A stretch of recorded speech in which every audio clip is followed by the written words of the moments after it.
ბერდია, მადლობა რომ მონაწილეობთ ჩვენს ეთერში.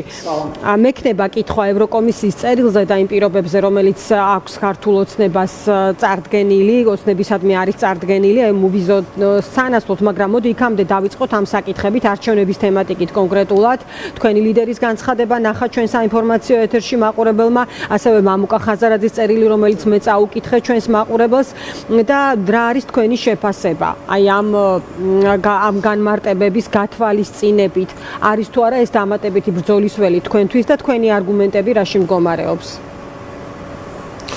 მოგესალმებით, ანა, მივესალმებით პირველის მაყურებელს, რა თქმა უნდა, ეს არის დამატებითი ბრძოლის ხაზი.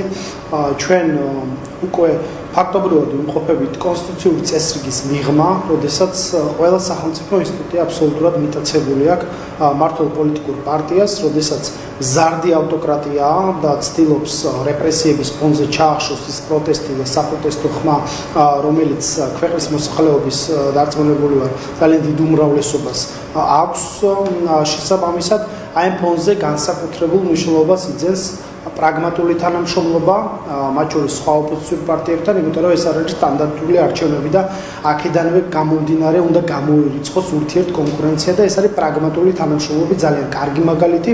არჩევნები, რა თქმა უნდა, აბსოლუტურად ვეთანხმები, რომ არის დამატებითი ბრძოლის ხაზი და რა თქმა უნდა, არჩევნებში თუნდაც უთანასწორო პირობებში, თუნდაც გაუარესებულ პირობებში საარჩევნო კანონმდებლობის არც ერთ შემთხვევაში ანიშნავს იმას, რომ ჩვენი ბრძოლის სხვა ხაზებს და სხვა სტრატეგიას აყენებს რაიმე ფორმით კითხვის ნიშნის ქვეშ.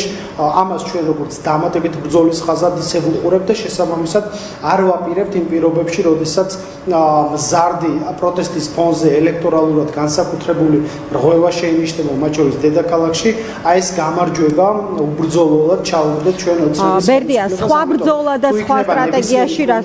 დიახ, დასრულე. ხო, არის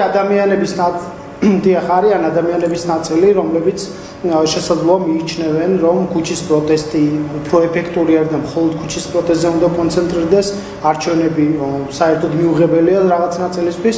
ბევრი არგუმენტი მომისმენია, თუ არგუმენტად მოშველიებული რაღაც საკითხი ამ საკითხთან დაკავშირებით, თუმცა მე პირდაპირ შემიძლია გითხრათ, რომ ერთ ერთი ადამიანი, რომელიც ბოიკოტს ლობირებს, ვერ ამბობს ამ ბოიკოტის შედეგები რა იქნება უახლოესი კვირების განმავლობაში, ან 5 ოქტომბრიდან, ამიტომ ჩვენ ვთვლით, რომ რა თქმა უნდა, იმ პირობებში, როდესაც ქვეყანა მიტაცებულია ფაქტობრივად, ბრძოლის ყველა ფრონტი უნდა გავხსნათ და ყველგან უნდა ვიბრძოლოთ. ხო, ანუ რა იქნება, მე მგონი ყველასთვის რთული სათქმელია, მათ შორის თქვენთვისაც ამ მონაწილეობის მომხრე ჯგუფებისთვის.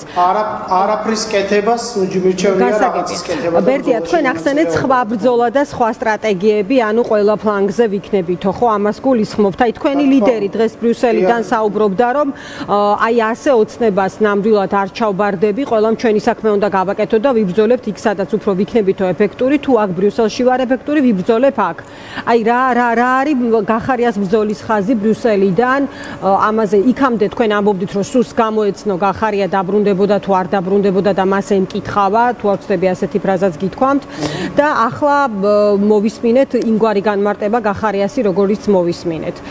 აი ეს ხაზი რისი მთქმელია კონკრეტულად და რა არის გახარიას ბრძოლის, ასე ვთქვათ, ასპარეზი ბრიუსელიდან? მე ვფიქრობ, ბატონ გიორგი გახარიას მსგავსი, ესე რომ ვთქვათ, რაცაც ჩვენ ვამბობდით, მსგავსი პოზიციონირება აქვს ამ საკითხთან დაკავშირებით, ის ეხლა არის საგარეო ვიზიტების პარკლებში, როცა გადაწყვეტს და სადაც გადაწყვეტს, როდის ჩამოვა, სადაც უფრო ეფექტური იქნება, ისე მიიღებს ამ გადაწყვეტილებას. რაც შეეხება ბრიუსელში ჩვენს ყოფნას, თქვენ იცით, რომ საგარეო საქმეთა მინისტერიალი იყო ევროპულ კომისიაში, შესაბამისად ჩვენ გვქონდა მაღალი დონის შეხვედრები ბატონ გიორგის ევროპული ქვეყნების პირველ დიპლომატებთან, სადაც საუბარი შეეხებოდა, რა თქმა უნდა, და ეს ტრიბუნა მისი მხრიდან გამოყენებული იყო იმისთვის, რომ გაეჟღერებინა პოლიტიკურად დაპატიმრებული და პოლიტიკურად რეპრესირებული ადამიანების შესახებ ინფორმაცია და ყველა ბერკეტი მექანიზმი ამისთვის უნდა გამოვიყენოთ ჩვენ, მათ შორის საგარეო და შიდა წნევის ხსნეხი იმისთვის, რომ პოლიტიკური ტყვეები გაათავისუფლოს რეჟიმმა და მეორე მნიშვნელოვანი საკითხი, რა თქმა უნდა, სასანქციო რეჟიმი, რომელიც ინდივიდუალურად უნდა შეეხოს პასუხისმგებელ პირებს და ევროპულმა კომისიამ და ევროკავშირმა ყველაფერი უნდა გააკეთოს იმისთვის, რომ კონსენსუსი შედგეს ამ საკითხზე და მეორე შემთხვევაში არც ერთ შემთხვევაში ჩვენ არ ვუშვებთ და ყველა ევროპულ ტრიბუნალზე ვლობირებთ, რომ არც ერთ შემთხვევაში ეს არ უნდა შეეხოს საქართველოს რიგით მოქალაქეს, რომელიც სარგებლობს იმ სიკეთეებით, რაც ვიზა ლიბერალიზაციის შეთანხმებას მოყვა მისთვის. ეს იქნება კატასტროფა ამ ქვეყნის მოქალაქეებისთვის, იმიტომ რომ ეს არ არის მხოლოდ მოგზაურობა და მოგზაურობით მიღებული სიკეთეები, ეს არის ეკონომიკური საკითხები, რომელიც პირდაპირ უკავშირდება ჩვენი მოქალაქეების კეთილდღეობას და შესაბამისად ამაზე უარის თქმა, რა თქმა უნდა, გამოიწვევს ბერდი, აი ოცნებას ნამდვილად არ ჩავბარდები. ამაზე რისი თქმა შეგიძლია? ნახავდი სოციალურ ქსელშიც მოყვა გამოხმაურება მისა ამ კონკრეტულ ფრაზას, რომ ოცნებას ნამდვილად არ ჩაბარდება. ჩვენ ვიცით რა სურათი არის სხვა ლიდერებთან დაკავშირებით და ასე შემდეგ. ეხლა აღარ წავალ ამ სიღრმეებში, ვფიქრობ ძალიან კარგად არის ჩვენი მაყურებელი ინფორმირებული. აი რა ტიპის სტრატეგია შეიძლება ვნახოთ ხომ იმ თანხმობის პარალელურად, რომელიც აი კონკრეტულად თქვენს, რადგან ეხლა გახარიას წარმოადგენთ, გახარია საქართველოსთვის ჯგუფს აქვს ამ პროცესში. აი როგორი წავა პროცესი, აი რაზეა დამოკიდებული მისი ჩამოსვლა, მაშინ როდესაც პროკურატურას გაცხადებული აქვს ნება ხო, რომ კონკრეტულ საკითხებზე ის უნდა გამოიკითხოს. აი რა პროცესს ვნახავთ ჩვენ არჩევნებამდე, ან რაზეა დამოკიდებული მისი ჩამოსვლა, არ ჩამოსვლა? იცით რა არის ამაზე მკითხაობა მე წინასწარ არ მიმაჩნია მიზანშეწონილად. თქვენ როგორც ხედავთ, ანუ მწვანე შუქი ფაქტობრივად პოლიტიკური ნების ანთებული აქვს უკვე ნორმალურ ქვეყანაში ესე არ უნდა ხდებოდეს, რა თქმა უნდა, მაგრამ სამართალდამცავ ორგანოებს ფაქტობრივად პროკურორების, გამომძიებლების, მოსამართლეების როლები უკვე შეთავსებული აქვს მთელ ამ ხუნტას ოცნების, სადაც პირდაპირ ფორმით ფაქტობრივად განაჩენებს აცხადებენ უდანაშაულობის რეზოლუციის დარღვევით გიორგი გახარიას მისამართი და აქ უნდა ხაზი გაუსვა ჩვენი მგარემოებას, რომ აქ არ არის რაღაცა სუბუქ დანაშაულებზე საუბარი. აქ არის მძიმე, განსაკუთრებით მძიმე კატეგორიის დანაშაულებზე საუბარი, რომელსაც ბინძურად უთითქმის ოცნების ხელისუფლება გიორგი გახარიას, იმიტომ რომ ნომერ პირველი ერთ-ერთი პოლიტიკური სამიზნე არის გიორგი გახარია, ეს არის პერსონალური დაანონსებული პოლიტიკური შურისძიება გიორგი გახარიას მისამართით ბიძინა ივანიშვილის მხრიდან ჯერ კიდევ 21 ოქტომბერს საპარლამენტო არჩევნების გამართვამდე. ამიტომ რა გადაწყვეტილებებს მიიღებენ წინასაარჩევნო არჩევნების მერე, ეს რა თქმა უნდა საზოგადოების ფართო ფენებისთვის ცნობილი გახდება, თუმცა ჩვენი სტრატეგია არის, რომ სუსტად ისე მოიქცევით, როგორც ბრძოლას გააძლიერებს, რომელიც რეჟიმს დაასუსტებს, სადაც როგორც გიორგი გახარიამ განაცხადა, სადაც ის უფრო ეფექტური იქნება, ეს იქნება ბრიუსელი, ეს იქნება საქართველოს, ეს იქნება საპატიმრო დაწესებულება, ზუსტად ამ გადაწყვეტილებას მიიღებს გიორგი გახარია და არც ერთ ფრონტზე კომფორტს არ შეუქმნის ოცნების ეგრეთ წოდებულ ხელისუფლებას თუ ამ ხუნტას რეჟიმის სახით, რაც არის წარმოქმნილი. სწორედ ამას გულისხმობდა გიორგი გახარია, ამიტომ წინასწარ რა გადაწყვეტილებებს მიიღებენ, დაიბარებენ გამოკითხვაზე, არ დაიბარებენ.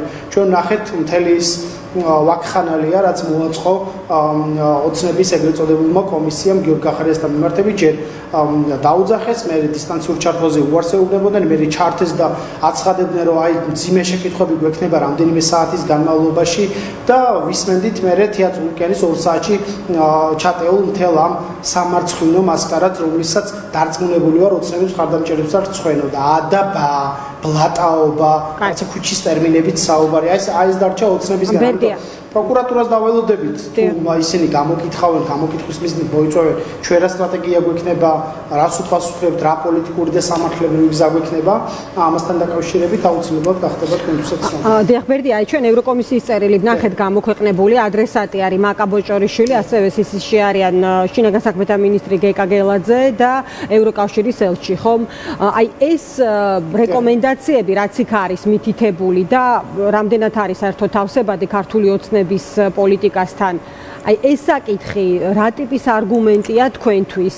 როგორ ფიქრობთ, აი საერთოდ უვიზოს თემა, შეჩერება არ შეჩერება, ანუ ეს კიდევ უფრო მეტად გაფიქრებინებთ, რომ საჭიროა ოცნებას ყველა ფრონტზე დაუპირისპირდეთ, თუ ეს ის პოლიტიკური ძალაა, რომელიც ყველაფერზე წავა და ცოტა ეჭვს იწვევს, თქვათ აი შედეგობრივი თვალსაზრისით, ხო, აი რა გასახანს დატოვებს იმისთვის, რომ მიასპარეზოთ იგივე არჩევნებში და მიიღოთ რაიმე ტიპის სამართლიანი შედეგი, ხო? აი თქვენი დასკვნა რა არის ამ კონკრეტული გზავნილის გათვალისწინებით? მესმის არჩევნებში მონაწილეობის საკითხი არ განიხილება, რომ მივუბრუნდეთ ამ საკითხს და ხელახლა განხილვა დავიწყოთ, იმიტომ რომ ეს არის გადაწყვეტილი საკითხი და არც ერთი გარე და შიდა ფაქტორი ჩვენს პოლიტიკურ ძალაზე მიიღოს ამ არჩევნებში მონაწილეობა გავლენას ვერ მოახდენს. ეს თქვით ჩვენ პირველი დღიდან სწორედ ამ სტრატეგიას მიყვებით თანამდებობად, რაც შეეხება კონკრეტულად ევროპული საბჭოს წერილს, ჩვენ მოქალაქეებს უნდა ესმოდეთ პირველ რიგში, რომ საკითხი დგას ასე სასწავლის ერთ პინაზე დევს აი ამ ადამიანების, რომლებიც ფაქტობრივად საკუთარი მოქალაქეების დამცირებაში, არაადამიანურ მოპყრობაში, წამებაში, საკუთარი მოქალაქეების სისხლში, საკუთარი მოქალაქეების ევროპული მომავლის მკვლელობაში, საქართველოს ეროვნული ინტერესების ღალატში არიან ეჭვმიტანილები და ბრალდებულები, პირდაპირ ფორმით ეს შეგვიძლია ვთქვა და მეორე მხარეს დგას ქართველი ხალხის ინტერესი. და ქართველი ხალხის ინტერესი არ უნდა დაზარალდეს არც ერთ შემთხვევაში, მაგრამ თუ ოცნების ხელისუფლება, ეს არის თავიდან ბოლომდე ოცნების ხელისუფლების პასუხისმგებლობა. თუ დღეს ისმის მათ შორის ევროპულ საბჭოში განცხადებები ვიზა ლიბერალიზაციის შესაძლო შეჩერებასთან დაკავშირებით. ეს მინდა დამარცვლით იცოდნენ ამ ადამიანებმა, არის სწორედ ოცნების ხელისუფლების მავნე გადაწყვეტილებების შედეგი. ეს არის შედეგი იმ პოლიტიკის, რომელსაც ივანიშვილი და ოცნება ახორციელებს ქართულ ხალხთან მიმართებით, როდესაც უნდა იზოლაციაში მოაქციოს ეს ქვეყანა, პოლიტიკური ოპოზიცია გაანადგუროს, NGO სექტორი თავისუფალი სიტყვა ამ ქვეყანაში გაანადგუროს, ახალგაზრდები მაქსიმალურად შეზღუდოს ამ ქვეყნიდან გააქციოს ადამიანები, პირდაპირ ფორმით დემოგრაფიული კატასტროფის წინაშე ვდგავართ ჩვენ დღეს. და ეს არის ოცნების ხელისუფლების შედეგი და თქვენ რომ იცოდეთ, აი ამ 15 კაცის უსაფრთხოებას, მათი ოჯახი, რომლებიც აი ამ ქვეყნის პირდაპირ მტრები არიან, ეროვნული ინტერესების მტრები არიან. აი ამ ქვეყნის ინტერესების საწინააღმდეგოდ 15 კაცის დასაცავად აკეთებს ზუსტად მათ შორის ძალიან სამწუხაროდ ევროპული ქვეყნების რაღაცა ნაწილი, რომლებიც კონკრეტულ შემთხვევაში კონკრეტულ სასანქციო რეჟიმს კონსენსუსს არ აღწევენ ინდივიდუალურად სანქციების რეჟიმთან დაკავშირებით და ეს არის იმ ლობიზმის შედეგი, რასაც ეწევიან გარკვეული ჯგუფები, მათ შორის ოცნების ეგრეთ წოდებული რეჟიმის დასაცავად. დღეს მნიშვნელოვანი გეოპოლიტიკური ძვრებია მათ შორის რეგიონში. სამხრეთ კავკასიაში ხდება ისეთი გეოპოლიტიკური პროცესები მიდის და ისეთი გადაწყვეტილებები მიდის, რომელმაც შეიძლება მომდევნო ასწლეულის განმავლობაში რეგიონის საერთოდ შეცვალოს. თქვენ წარმოგიდგენიათ, ახალი დერეფნები იჭრება სომხეთზე, აზერბაიჯანს, თურქეთს და ჩვენ საერთოდ ჩვენი სომეხების გამო ხომ რა მათთან დაკავშირებით რა პროცესი? ვიხარია მე, რა თქმა უნდა.